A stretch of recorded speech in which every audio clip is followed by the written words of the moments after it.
Bone grafting అంటే bone particles ఉంటాయి. Bone particles different sources నుంచి వచ్చిన బోన్ పార్టికల్స్‌ని డెఫిషియెంట్‌గా ఉన్న బోన్ లొకేషన్‌లో ప్లేస్ చేసి మనం క్లోజ్ చేసేస్తాము. క్లోజ్ చేసిన కొన్ని మంత్స్ తర్వాత ఇది సరికొత్త బోన్ కిందకి ట్రాన్స్‌ఫార్మ్ అయిపోయి మనకి సఫిషియెంట్‌గా విడ్త్, హైట్ ప్రొవైడ్ చేస్తాయి. మనకు సఫిషియెంట్ బోన్ హైట్, విడ్త్ ఉన్నప్పుడే మనం డెంటల్ ఇంప్లాంట్స్ అనేది వేయగలుగుతాం. అయితే బోన్ గ్రాఫ్టింగ్ చేసేటప్పుడు డెంటిస్ట్ మీకు different types of bone grafts కూడా సజెస్ట్ చేయొచ్చు. డిఫరెంట్ ఆరిజిన్స్ ఉంటాయి. అలాగే ప్రైజింగ్ కూడా చాలా డిఫరెంట్ ఉంటుంది. వీటిల్లో అన్నిటికంటే బెస్ట్ సోర్స్ ఈజ్ ఆటోగ్రాఫ్ట్. అంటే మీ సోర్సే. అన్నిటికంటే బెస్ట్ అండ్ ఎఫెక్టివ్‌గా ఉంటుంది.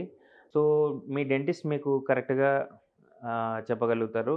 Which is the right type of bone graft for మీ కండిషన్. నేను doctor Suhas, oral implantologist, chief dental surgeon, Elident hospitals, Banjara Hills. మా బ్రాంచెస్ కొండాపూర్, కూకట్పల్లి, మణికొండ ఇంకా బంజారా హిల్స్‌లో ఉన్నాయి.